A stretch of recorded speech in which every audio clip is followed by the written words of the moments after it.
I watched through my kitchen window as the cement truck turned onto Oak Ridge Lane, and my stomach dropped when I saw Susan Hendricks already standing in the middle of the street with her arms crossed like some kind of deranged traffic cop. This was supposed to be the easy part of my renovation project, but I should have known better than to assume anything would go smoothly in a neighborhood run by a HOA president who treated every bylaw like it was handed down from Mount Sinai. My name is Peter Rollins, and I had lived in this quiet subdivision outside Charlotte, North Carolina for 3 years. The house was a solid brick ranch that needed some serious foundation work, which is why I had scheduled this cement truck for 7 in the morning on a Tuesday. I had all my permits. I had notified the HOA in writing 2 weeks prior, and I had even confirmed with the cement company that they could access my driveway without blocking anyone else's property. Everything was supposed to be straightforward.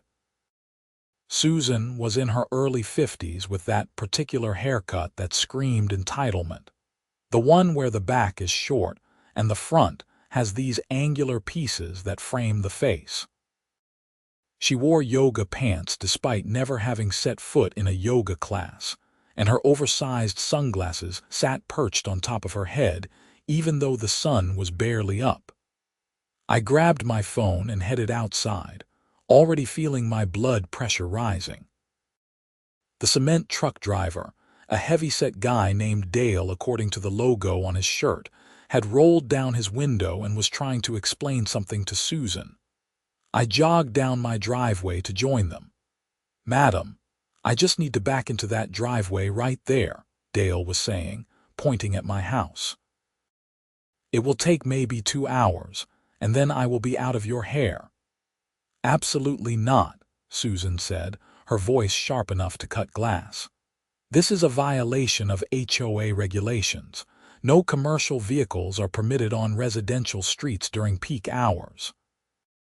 I reached them just as Dale was opening his mouth to respond.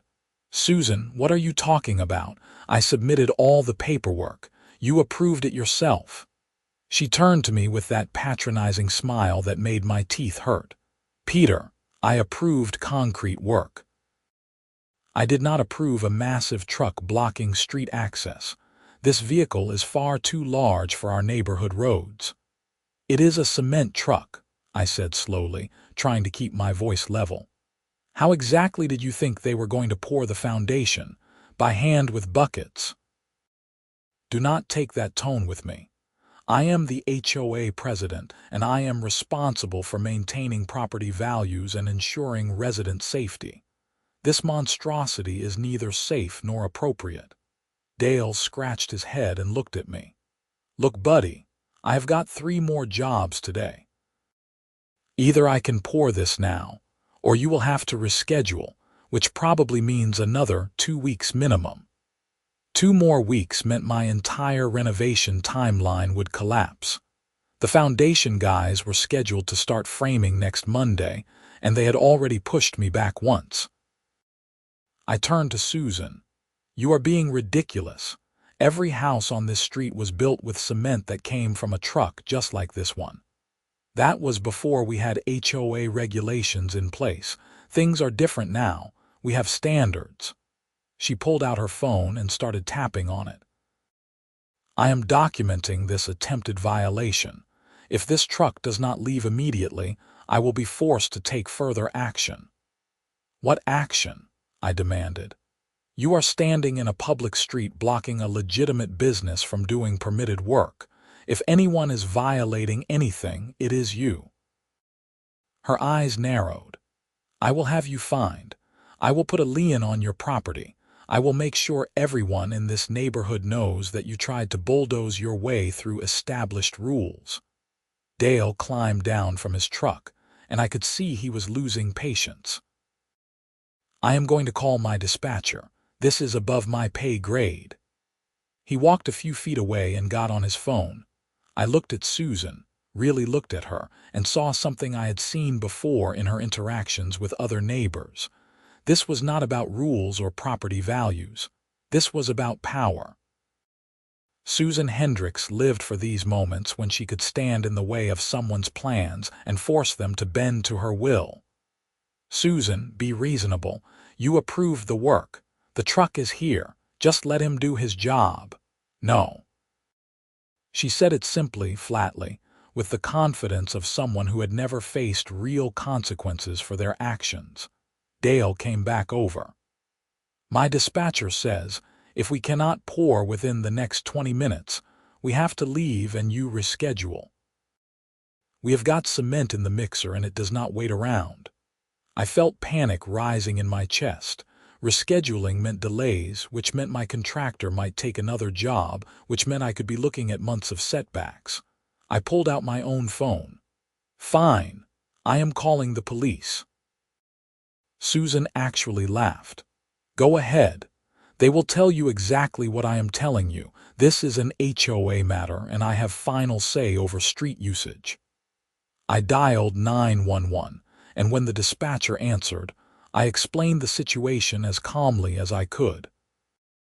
"I have a cement truck scheduled for permitted construction work, and my HOA president is physically blocking the street and refusing to let the truck through."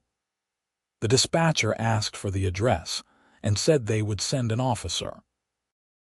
I hung up and looked at Susan, who had her arms crossed again and was tapping her foot impatiently. "You are wasting everyone's time," she said. "The police will side with me. They always do." We stood there in awkward silence for about 10 minutes. Dale sat on the curb, checking his phone. A few neighbors had come out to see what was happening. I recognized Tom and Linda Walters from 3 houses down, and they both gave me sympathetic looks. Everyone in the neighborhood had dealt with Susan at one point or another. The police cruiser pulled up, and a young officer stepped out. He had sandy brown hair and looked like he had only been on the force for a few years. His nameplate read Officer Martinez. "Morning, folks," he said. "Someone want to explain what is going on?" I jumped in first. "Officer, I have a scheduled cement truck here to pour foundation for permitted renovation work. I submitted all the proper paperwork to the HOA 2 weeks ago and got approval. Now the HOA president is blocking the street and refusing to let the truck through." Susan immediately launched into her own explanation. "Officer, I am Susan Hendricks, president of the Oak Ridge HOA. This commercial vehicle violates our neighborhood regulations regarding vehicle size and street access during peak hours. I have every right to enforce our community standards." Officer Martinez looked at his notepad. "Sir, you said you have permits." I pulled up the documents on my phone and showed him everything. The city permits, the HOA approval form with Susan's signature, the contractor's insurance documents, everything. He studied them for a minute, then looked at Susan. "Madam, these all appear to be in order. What exactly is the violation? The truck is too large. It is a safety hazard. Our bylaws clearly state that commercial vehicles must not impede traffic flow." "The truck is not impeding traffic," Officer Martinez pointed out. "You are impeding traffic by standing in the middle of the street. The truck cannot even attempt to access the driveway because you will not move." Susan's face flushed red. "Are you taking his side?" "I am a taxpayer in this community. I have rights. I have every authority to enforce HOA regulations." "Madam, HOA regulations do not supersede someone's right to access their own property for permitted construction. I need you to step aside and let this truck through." "No, I refuse. This is my neighborhood, and I will not stand by while someone destroys the quality of life we have all worked to maintain." Officer Martinez's expression shifted from patient to serious. "Madam, if you do not move, I will have to cite you for obstruction." "Cite me! Cite me! How dare you?" "I will have your badge. I will call your supervisor. I know the police chief personally." Susan was practically vibrating with rage now. "You are welcome to file any complaint you like, but right now, I need you to clear the street. Final warning. Susan did not budge. She stood there, arms crossed, chin up, the picture of defiant entitlement. Officer Martinez sighed and reached for his citation book. "Madam, I am citing you for obstruction of a public roadway under North Carolina Statute 2174.1. You need to provide me with your identification." "I will not." "This is harassment. This is discrimination. I am being targeted for doing my job as HOA president. Madam, refusing to provide identification is a separate offense. I strongly advise you to cooperate." This was spiraling out of control so fast my head was spinning. I had expected Susan to be difficult, but I never imagined it would come to this. Susan turned and started walking toward her house. "I am leaving. You can mail me whatever ridiculous citation you think you can make stick." "Madam, stop. Do not walk away from me." But Susan kept walking, her pace quick and determined. Officer Martinez followed her, his hand now resting on his belt. "Madam, you are making this much worse than it needs to be. Stop walking and talk to me." Susan whirled around. "Do not tell me what to do. I do not answer to you. I do not answer to anyone in this pathetic little power play. I run this neighborhood, and everyone here knows it. That is it." Officer Martinez grabbed his radio. "This is Unit 47 requesting backup at 2847 Oak Ridge Lane. I have an uncooperative subject refusing lawful orders." Susan's eyes went wide. "You are calling backup? For what? I have not done anything wrong. This is insane. This is police brutality." "Madam, you have obstructed traffic, refused to comply with lawful orders, failed to provide identification, and are now attempting to flee the scene. I am placing you under arrest. Put your hands behind your back." I could not believe what I was witnessing. Susan Hendricks, the woman who had fined neighbors for leaving their garbage cans out an hour too long, was about to be arrested in the middle of our street at 7:30 in the morning on a Tuesday. "You cannot arrest me. I have rights. I am calling my lawyer." Susan backed away from Officer Martinez, her voice rising to a near shriek. "Madam, resisting arrest is another charge. Please do not make this harder than it already is." A second police cruiser pulled up, and an older female officer got out. She assessed the situation quickly and moved to Susan's other side. "Madam, we need you to calm down and cooperate. Put your hands behind your back now." Susan looked around wildly, as if searching for an escape route or someone to intervene on her behalf. The neighbors who had gathered were all just watching in stunned silence. Nobody stepped forward to help her. "This is because he is a man, is not it?" Susan said desperately. "You are all ganging up on me because I am a woman in a position of authority. This is sexism, pure and simple."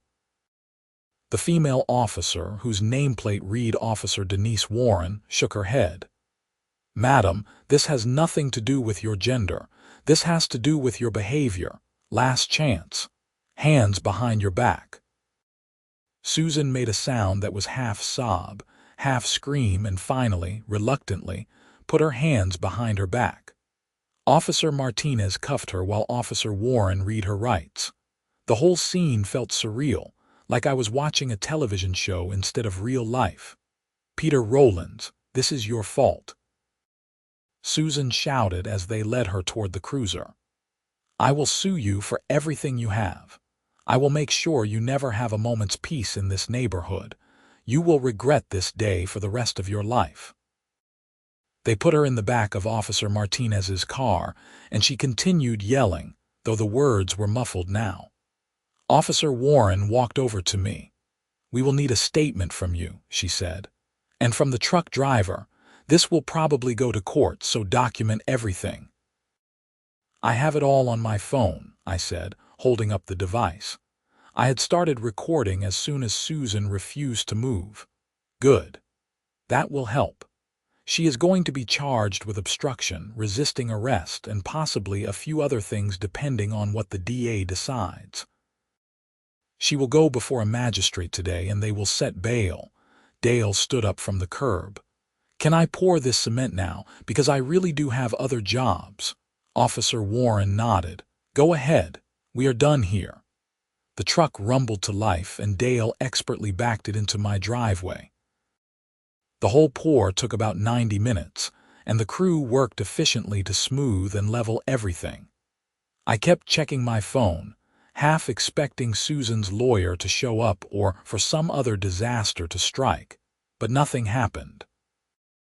The cement got poured, Dale and his crew packed up and left, and I was left standing in my driveway trying to process what had just happened. Tom Walters came over around 10 o'clock.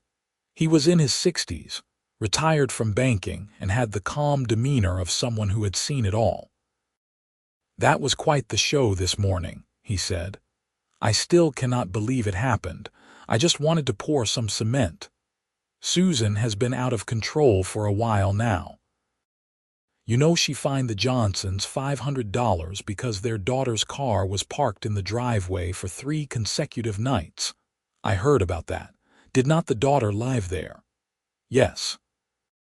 But according to Susan's interpretation of the bylaws, no vehicle can be parked in a driveway for more than 48 consecutive hours without being moved. She literally expected them to move their cars every 2 days or park on the street. I shook my head. How did she even become president? She ran unopposed 3 years ago. Nobody else wanted the job, and she seemed enthusiastic. We thought she would be fine. By the time we realized how power-hungry she was, she had changed the bylaws to make it nearly impossible to remove a sitting president. You need a 2/3 majority vote, but she controls who gets notified about meetings and what gets put on the agenda. That sounds illegal. Probably is, but who has the money to fight it? Most people just keep their heads down and try not to attract her attention. Well, she definitely has bigger problems now than HOA bylaws. Tom nodded. I called a few other neighbors. We are going to try to hold an emergency HOA meeting. With Susan detained, we might actually be able to vote in some changes before she gets back. You think she will be back soon? Depends on what charges stick and what bail is set at. But even if she makes bail today, we have a window. Are you willing to testify about what happened if it comes to that? Absolutely. I have video, documents, everything. We talked for a few more minutes and then Tom headed back to his house to start making calls. I went inside and collapsed on my couch, exhausted despite it only being mid-morning. My phone rang around 2 in the afternoon. It was Officer Martinez. Mr. Rollins, I wanted to give you an update. Miss Hendricks appeared before the magistrate, and her bail was set at $5,000. However, she got into an altercation with the magistrate. An altercation? She started yelling and accusing everyone of corruption and conspiracy. She claimed the whole thing was orchestrated to remove her from her HOA position. The magistrate cited her for contempt and revoked her bail. She is going to be held pending a full hearing. I sat up straight. She is staying in jail. For now, yes. The hearing is scheduled for next week. Depending on how she behaves and what the judge decides, she could be looking at serious consequences. The DA is also reviewing the case to see if additional charges are warranted. Additional charges for what? The magistrate incident, possibly some HOA-related complaints that have been filed. I cannot give you details, but let us just say you are not the first person to have problems with Miss Hendricks, and some folks are seeing this as an opportunity to come forward with their own grievances. After I hung up, I sat there trying to process this information. Susan Hendricks was actually in jail. The woman who had terrorized our neighborhood for years was sitting in a cell because she could not let a cement truck through. The rest of the week passed in a blur of activity. Tom organized an emergency HOA meeting, and nearly every household showed up. We voted Susan out as president and elected Tom as interim leadership. We also voted to review and revise the bylaws, eliminating the most egregious overreaches that Susan had implemented. I gave my statement to the police, provided all my documentation, and answered questions from what I assumed was the DA's office. They seemed very interested in Susan's pattern of behavior, not just the incident with my cement truck. On Friday, I got a call from a lawyer named Gerald Morris. He introduced himself as Susan's attorney and said he wanted to discuss a resolution. My client is willing to apologize and drop any HOA actions against you in exchange for you not pressing charges related to the incident on Tuesday. I am not pressing charges, I said. The state is. She obstructed a public road, resisted arrest, and apparently went off on a magistrate. Those are not things I have control over. Mr. Rollins, my client made some errors in judgment, but she does not deserve to have her life ruined over a misunderstanding about a cement truck. Mr. Morris, with all due respect, your client stood in the middle of the street and refused to move despite having a legal document with her own signature approving the work. Then she refused to comply with police, refused to provide ID, tried to walk away from an officer, and threw a fit in front of a magistrate. Those are not errors in judgment. Those are choices. She is under a great deal of stress. Being HOA president is a difficult, thankless job. Then she should not have fought so hard to keep the position while making everyone else's lives miserable. Look, I have nothing personal against Susan, but she brought this on herself. If she had just let the truck through, none of this would have happened. Gerald Morris sighed. Will you at least provide a character witness statement saying she is normally reasonable? I cannot do that because it would be a lie. She fined a family for having their own car in their own driveway. She threatened to foreclose on someone for having the wrong shade of white paint on their mailbox. She made a veteran remove a small flagpole from his yard because it violated height restrictions she invented. I could go on. I see. Well, thank you for your time, Mr. Rollins. He hung up, and I felt a strange mix of emotions.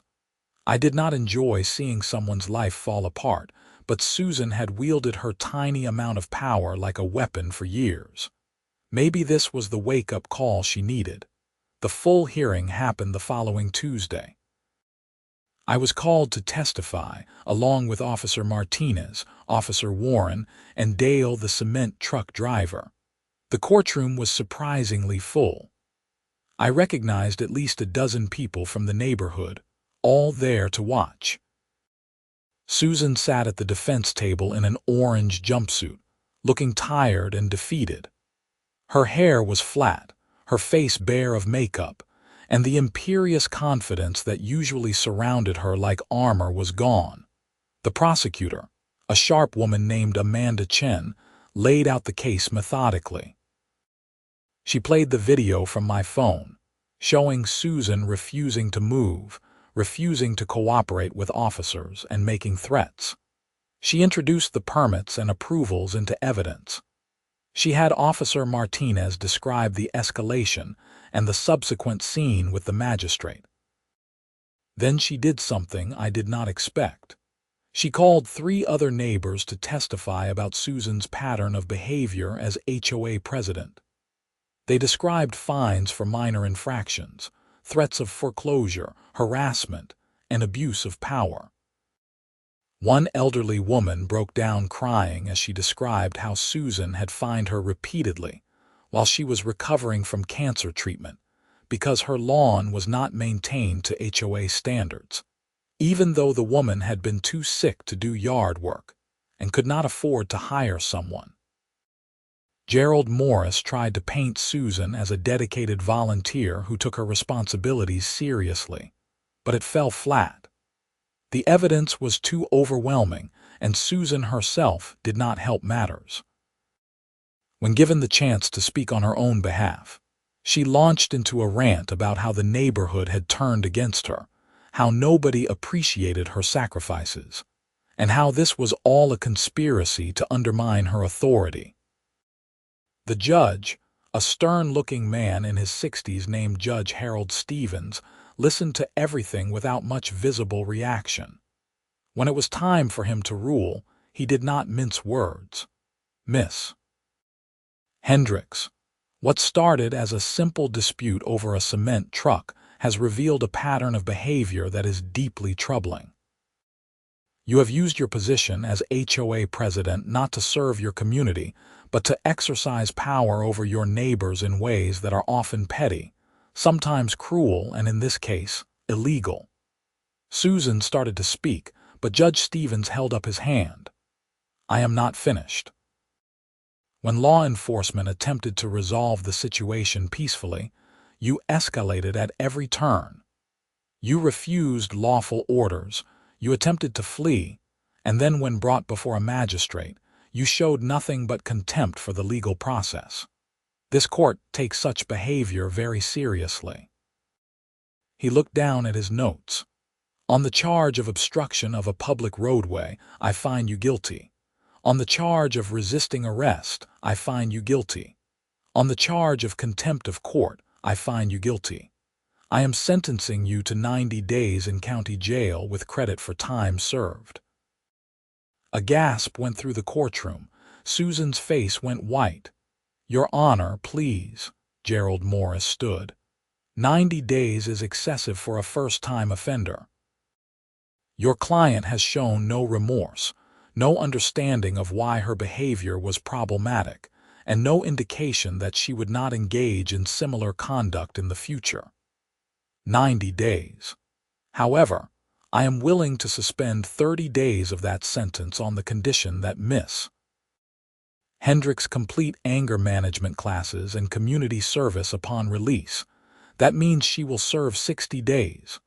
Susan started crying, loud, gasping sobs that filled the courtroom. Gerald Morris put a hand on her shoulder, but she shrugged it off. This is not fair, she wailed. I was just doing my job. I was just trying to protect the neighborhood. Judge Stevens' expression hardened. Miss Hendricks, you were not protecting anyone. You were bullying your neighbors and abusing what little authority you had. Perhaps 60 days will give you time to reflect on that. We are adjourned.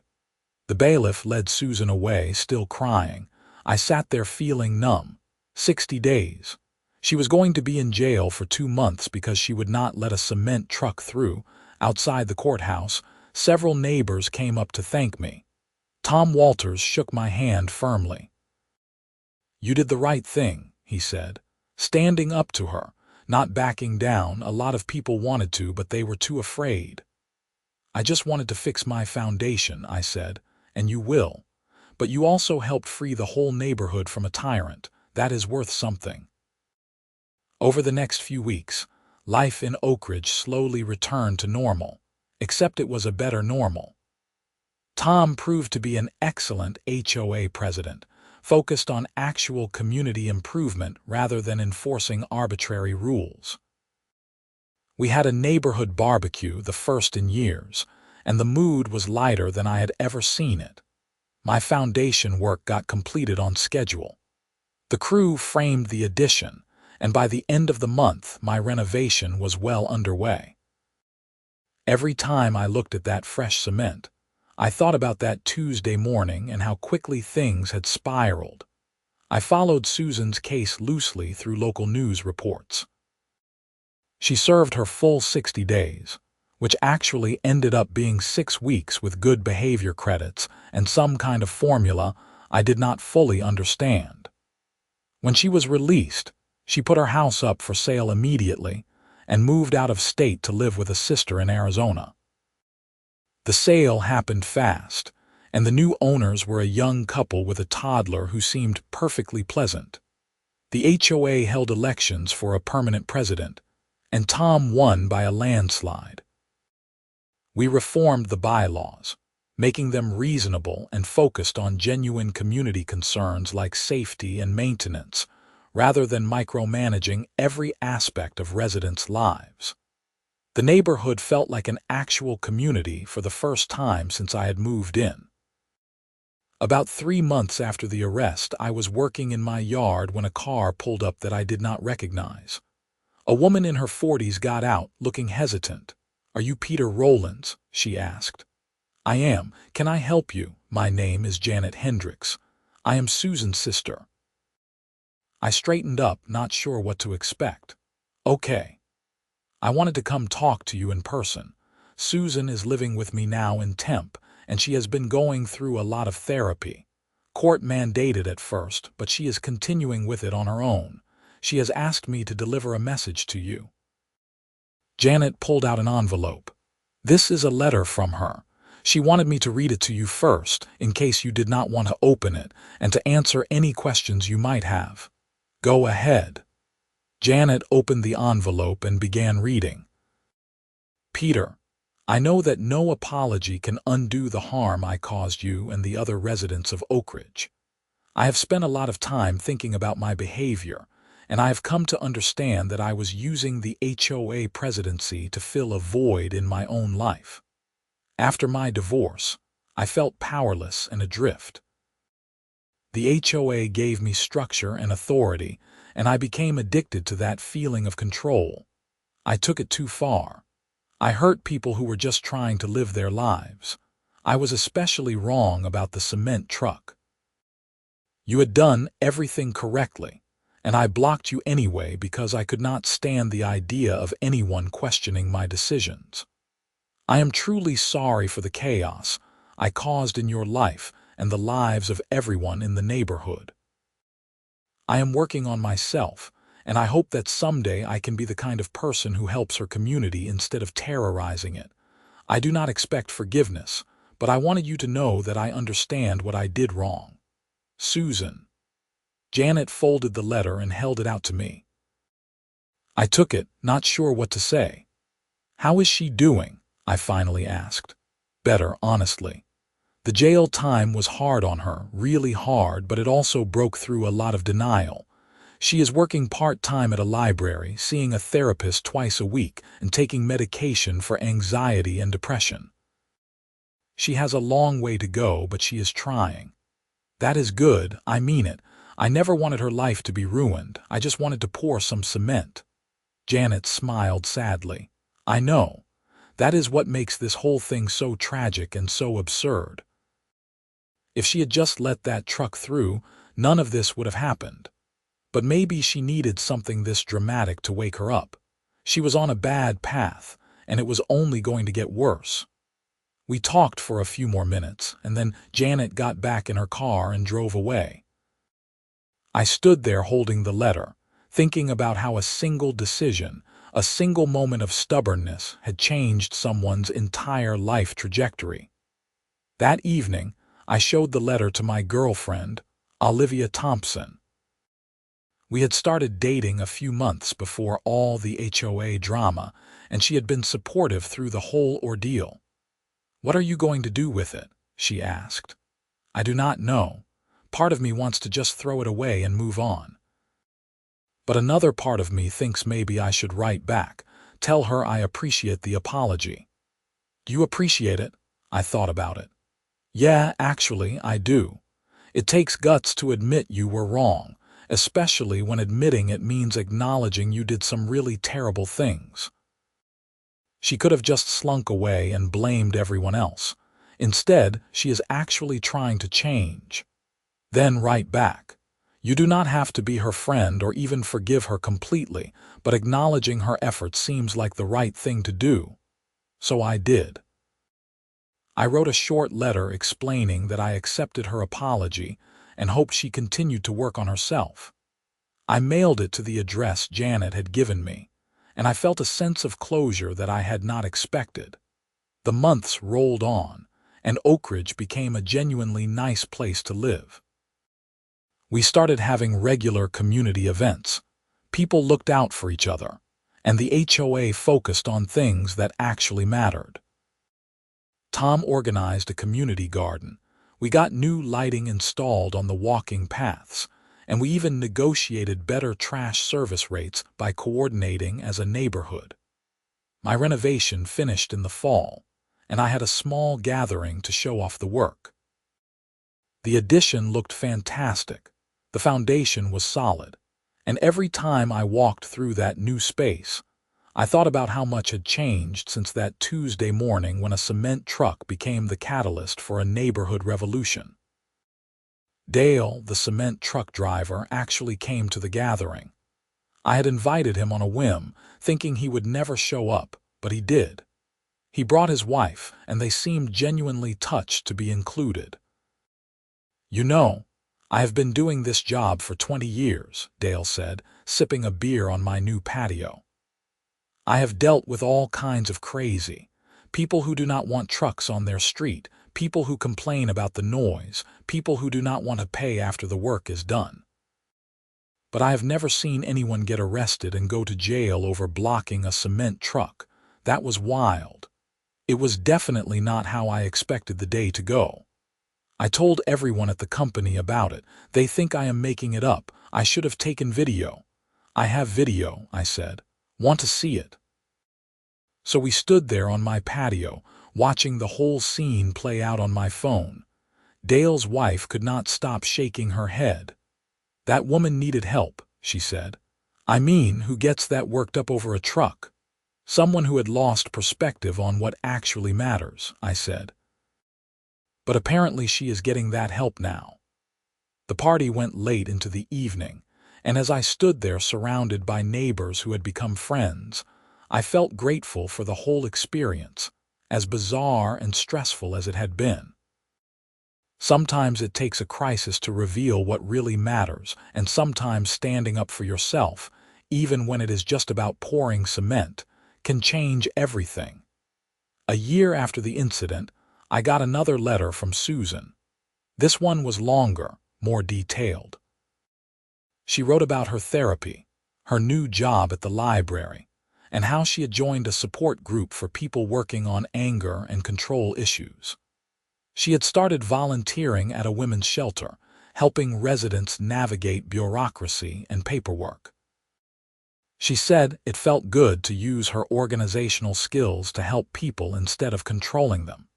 She also asked if she could make a donation to the Oak Ridge HOA in the form of new playground equipment for the community park.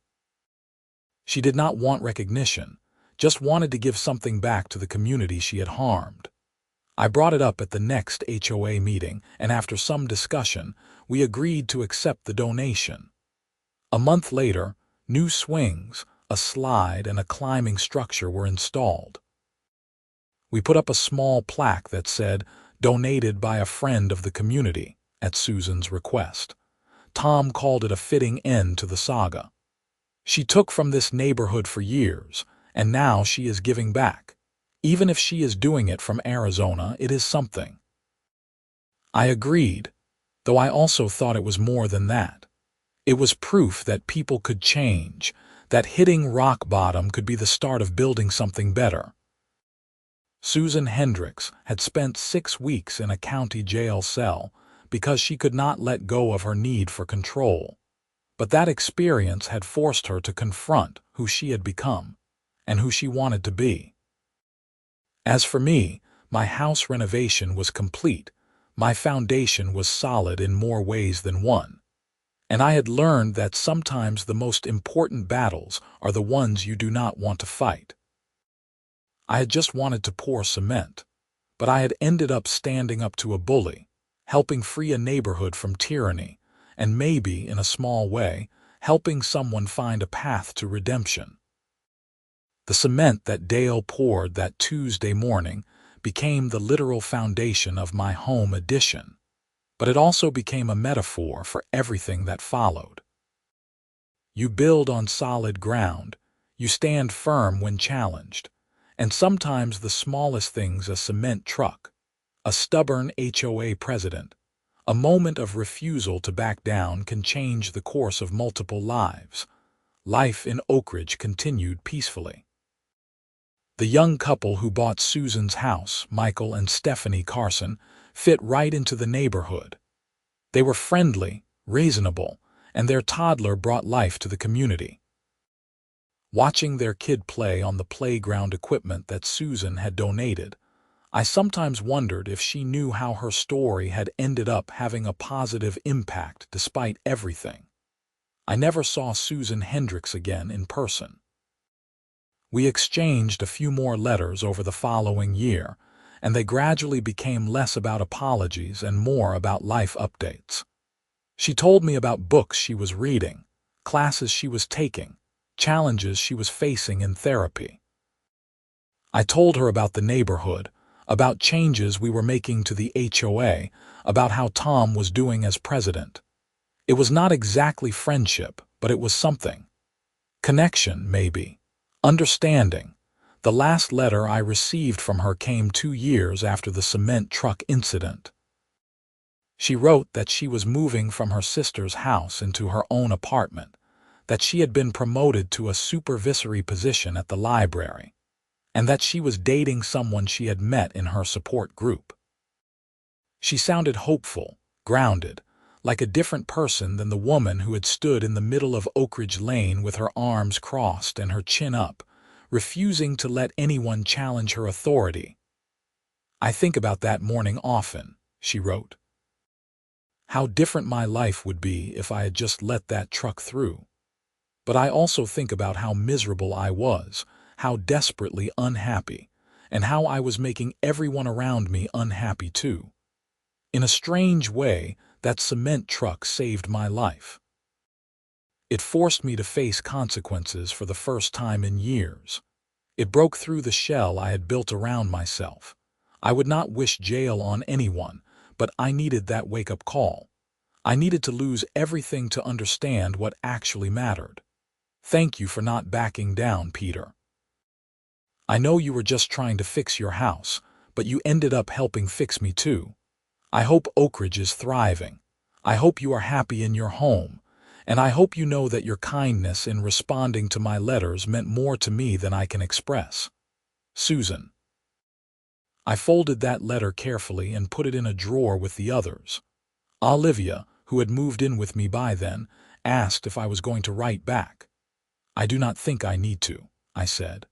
"I think this is her way of saying goodbye, of closing that chapter, and I think that is healthy for both of us." "Do you forgive her?"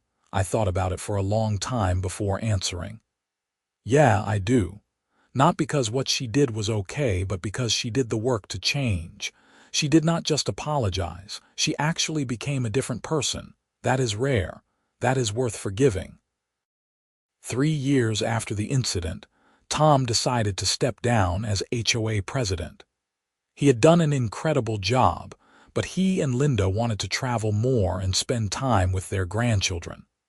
We held elections, and a younger couple, Dave and Maria Stephenson, took over as co-presidents.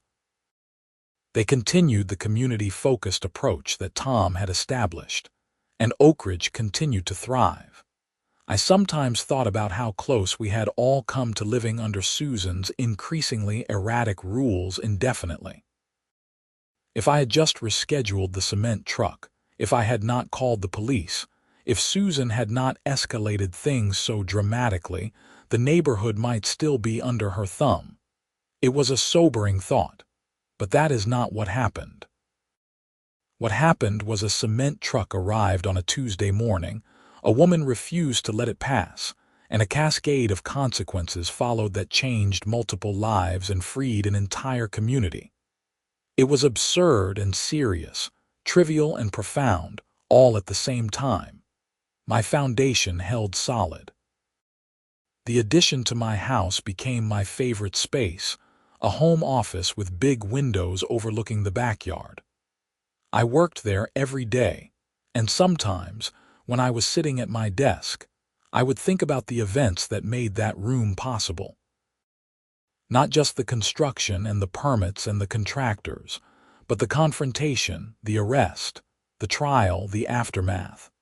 I thought about Susan standing in that street, so certain she was right, so convinced that her authority meant something. I thought about Officer Martinez patiently trying to defuse the situation before it escalated. I thought about Dale and his cement truck, just trying to do his job. I thought about Judge Stevens handing down a sentence that seemed harsh, but turned out to be exactly what Susan needed. I thought about all the neighbors who had suffered in silence for years before finally speaking up. And I thought about how fragile community really is, how easily it can be damaged by one person's need for control, and how resilient it can be when people work together to fix what is broken. Olivia and I got married in the 4th year after the cement truck incident.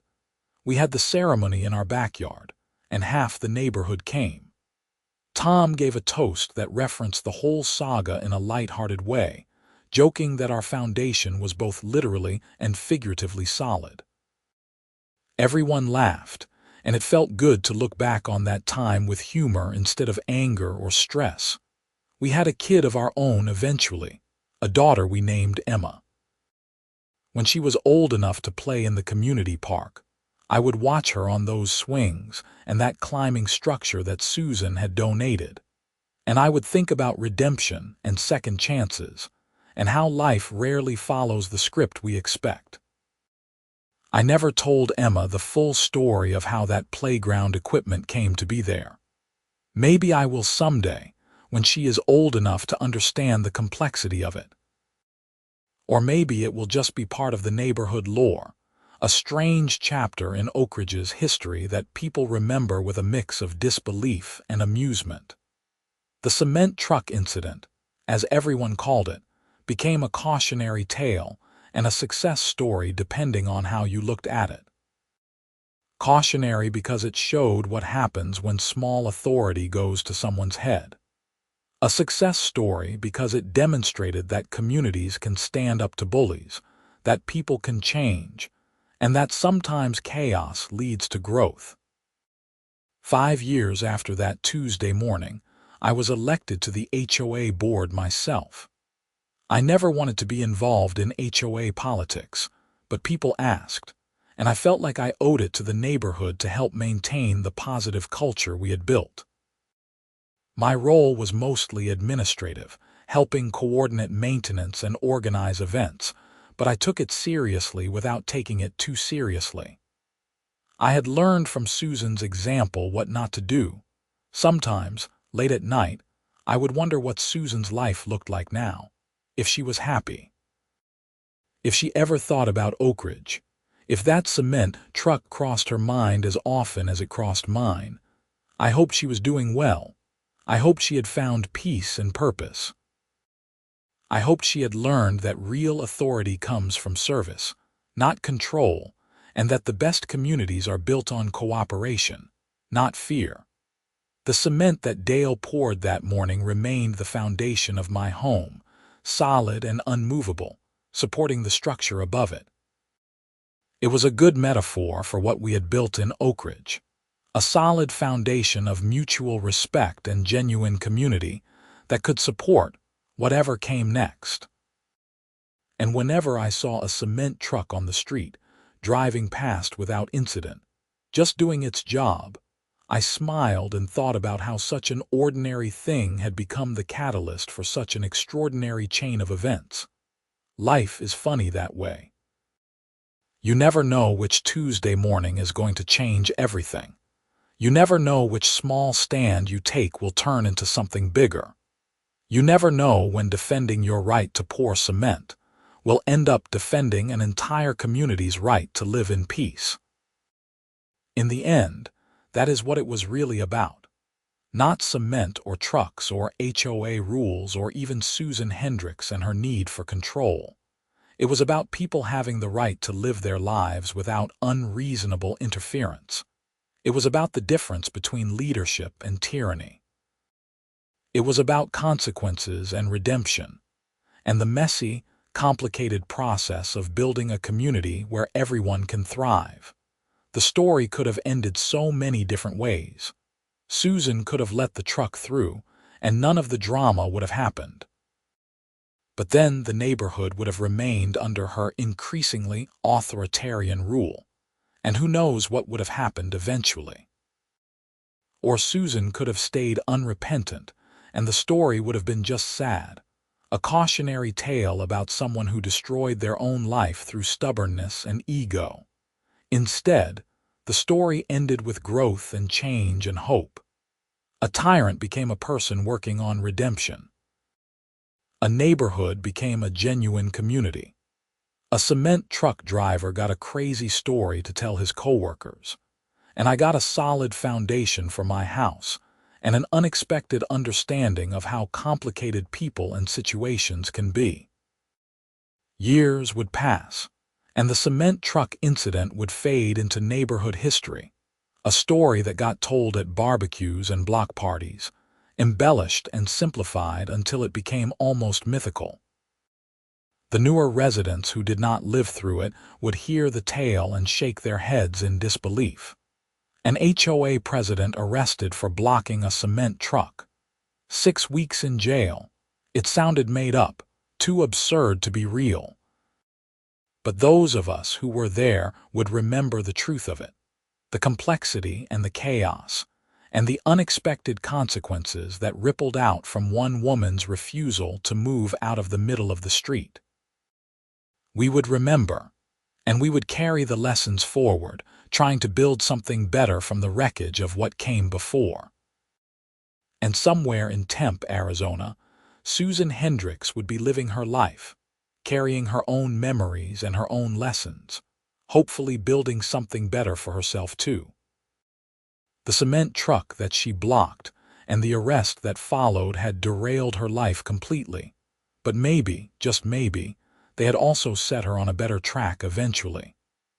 There was something poetic about that, something that suggested even our worst mistakes can lead to growth if we let them. I stood in my home office, looking out the window at the Oak Ridge neighborhood that had been through so much and come out stronger. Children played in the park on equipment donated by someone trying to atone for past sins. Neighbors waved to each other as they walked dogs and checked mail. The HOA operated smoothly, focused on service rather than control. The sun set over solid houses built on solid foundations, and I felt grateful for all of it, even the hard parts, even the Tuesday morning when everything went sideways because of a cement truck and a woman who could not let go of her need to be in charge. That was the story. That was how Karen blocked my cement truck access, got arrested, and spent 6 weeks in county jail. But more than that, it was the story of how a neighborhood found itself again, how one person started a journey toward redemption, and how sometimes the smallest incidents can crack open the biggest changes. The cement was poured, the foundation was solid, and life built itself up from there, one day at a time, one choice at a time, one small act of standing up for what was right at a time.